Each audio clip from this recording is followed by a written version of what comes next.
नीतीश के नक्शे कदम पर चले हेमंत, नरेंद्र मोदी पर किया वार, कहा झारखंड में नहीं चलेगा गुजरात मॉडल।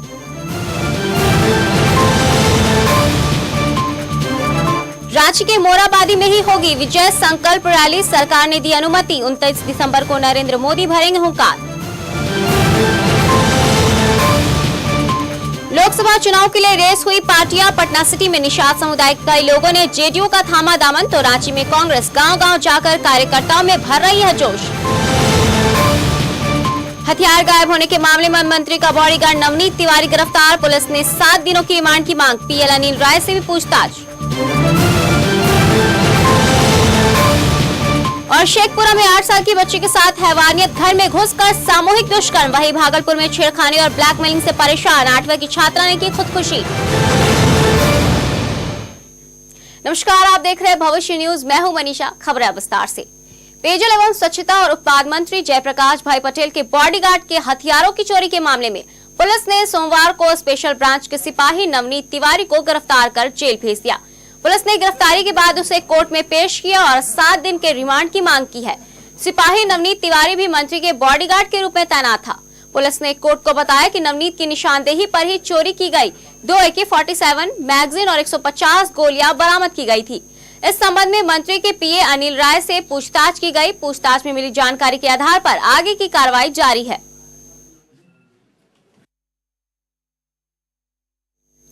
नरेंद्र मोदी पर परोक्ष रूप से हमला करते हुए झारखंड के मुख्यमंत्री हेमंत सोरेन ने कहा कि झारखंड में गुजरात मॉडल नहीं चल सकता। उन्होंने कहा कि झारखंड को गुजरात मॉडल में फिट नहीं बैठा सकते और न ही दिल्ली को झारखंड में स्थापित कर सकते हैं। हेमंत ने सरकार से कहा कि झारखंड की संस्कृति और कार्यशैली अलग है। यदि गुजरात को यहाँ बैठाना है तो उन्हें पहले यहाँ खत्म करना होगा। उन्होंने लोगों से आंख खोलकर चलने की सलाह दी। सीएम ने दुमका से अपने लगाव को भी जाहिर किया।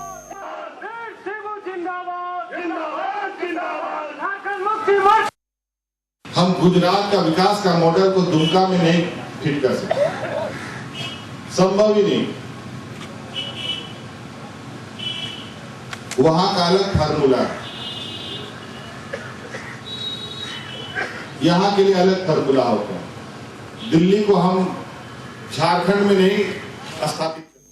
बीजेपी के पीएम प्रत्याशी नरेंद्र मोदी की रैली रांची के मोराबादी मैदान में ही होगी। हेमंत सरकार प्रशासन ने नाक नुकुर के बाद आखिरकार प्रदेश बीजेपी की मांग मान ली। अब 29 दिसंबर को नरेंद्र मोदी मोराबादी मैदान में ही हुंकार भरेंगे। मोदी की इस रैली को प्रदेश बीजेपी ने विजय संकल्प रैली का नाम दिया है। इसे सफल बनाने के लिए पार्टी ने रणनीति भी बना ली है और इसके तहत 6 दिसंबर को रांची के पार्टी दफ्तर और 8 दिसंबर को सभी जिला कार्यालयों में नेताओं और कार्यकर्ताओं की बैठक होगी, जिसमें कार्यक्रम को लेकर खाका तैयार किया जाएगा। इसमें 29 दिसंबर को मोराबादी मैदान अलाउट करने में जिला प्रशासन की ओर से असमर्थता जाहिर करने पर बीजेपी नेताओं में खलबली मच गई।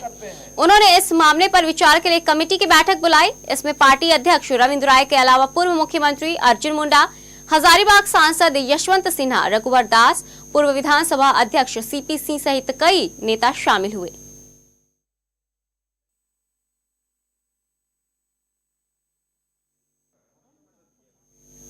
नरेंद्र मोदी के रांची आगमन के बाबत डीजीपी राजीव कुमार ने कहा कि सुरक्षा के यहां पुख्ता इंतजाम किए जाएंगे।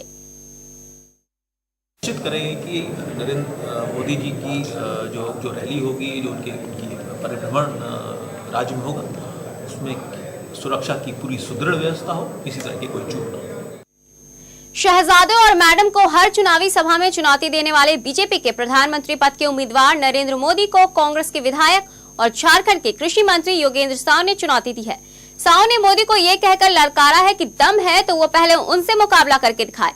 उन्होंने कहा है कि मोदी पहले हजारीबाग लोकसभा से चुनाव लड़कर दिखाए, तब जानेंगे कि देश में नमो नमो की लहर है।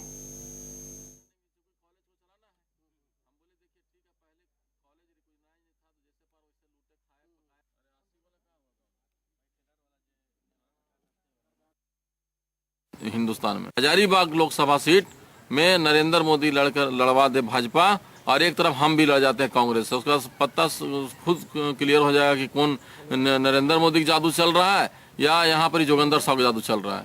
उसके बाद नमो नमो का जो है ये मंत्र जो है ये खुद खत्म हो जाएगा।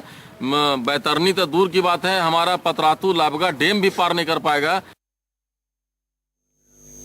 लोकसभा चुनाव को देखते हुए जेडीयू संगठन को मजबूत करने में जुट गया है। पटना सिटी में जेडीयू के कार्यकर्ता सम्मेलन का आयोजन किया गया, जिसमें निषाद समाज के कई लोगों ने पार्टी की सदस्यता ली। जेडीयू का दामन थामने वाले सांसद आरसीपी सिंह ने सिंह में माला पहनाकर स्वागत किया सभी का। इस मौके पर सांसद आरसीपी सिंह ने कहा कि बिहार में विकास की लहर देखकर विरोधी बेचैन हो गए हैं, इसीलिए खामियां जुटाने में जुट गए हैं। उन्होंने दावा किया कि जेडीयू विकास के मुद्दे को लेकर जनता के बीच जाएगा।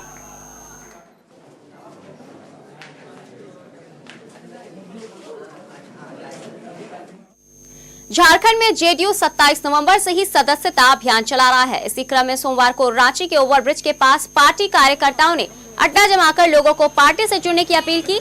इस अपील पर कई लोगों ने जेडीयू की सदस्यता ग्रहण की।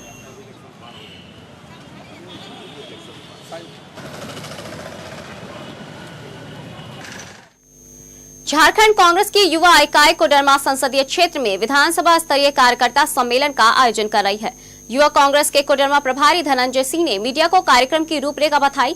इसके मुताबिक 3 दिसंबर को बागोदर, कोडरमा, भरकट्टा और राजधनवार विधानसभा के कार्यकर्ताओं का सम्मेलन बागोदर में होगा, जबकि 5 दिसंबर को गांडे और जमिया विधानसभा कार्यकर्ता का सम्मेलन देवरी में आयोजित किया जाएगा। इसके अलावा 13 दिसंबर को राजधनवार में कोडरमा लोकसभा स्तरीय सम्मेलन होगा।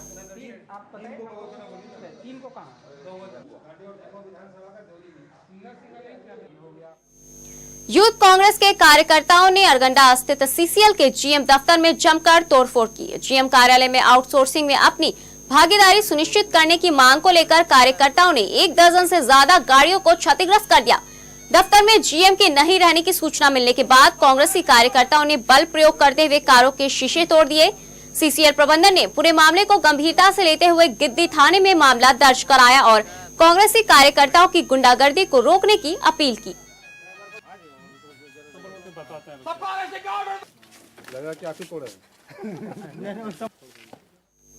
चारा घोटाले के आरोपी पूर्व सांसद जगदीश शर्मा को फिलहाल झारखंड हाईकोर्ट से राहत नहीं मिल पाई है।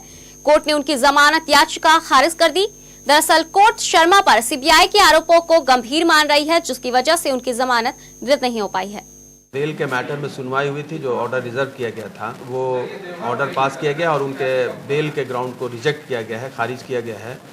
अब उनको इसमें बेल नहीं दिया गया, क्योंकि उन पर सीरियस एलिगेशंस हैं, चार्जेज हैं जो हम लोगों ने प्रूव किया है कोर्ट में। रांची में आतंकियों के पनाह लेने के बाद जांच एजेंसी और पुलिस ने जांच तेज कर दी है। इसी सिलसिले में रांची के टीआईआर सेंटर में झारखंड पुलिस और एनआईए की टीम साझा कार्यशाला कर रही है। कार्यशाला का मुख्य उद्देश्य आतंकियों पर लगाम लगाने और उसके नेटवर्क को तोड़ने की रणनीति पर काम करना है। इसमें राज्य पुलिस के आला अधिकारी और एनआई के अधिकारी शामिल हैं। इनमें एनआई के IG S K Singh, DGP Rajeev Kumar और जोनल आईजी रेजी डुंगडुंग शामिल है। डीजीपी राजीव कुमार ने कहा है कि इस कार्यशाला से आतंकवाद पर काबू पाने में काफी मदद मिलेगी।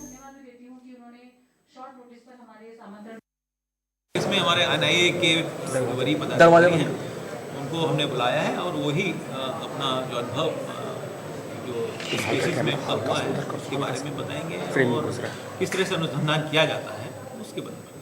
इसी परिप्रेक्ष्य में ही, इसी पृष्ठभूमि में ही इस कार्यशाला का आयोजन किया गया है, ताकि जो हमारे पदाधिकारी हैं, वरीय पदाधिकारी हैं, कनीय पदाधिकारी, उनको सेंसिटाइज किया जा सके। और हम लोग मांडर विधायक बंधु तिर्की ने लोहरदगा के एकमात्र डिग्री कॉलेज बलदेव साहू महाविद्यालय का दौरा किया। कॉलेज प्रबंधन और छात्रों के साथ बैठक कर नामांकन से वंचित छात्रों को नामांकन दिलाने पर सहमति बनी।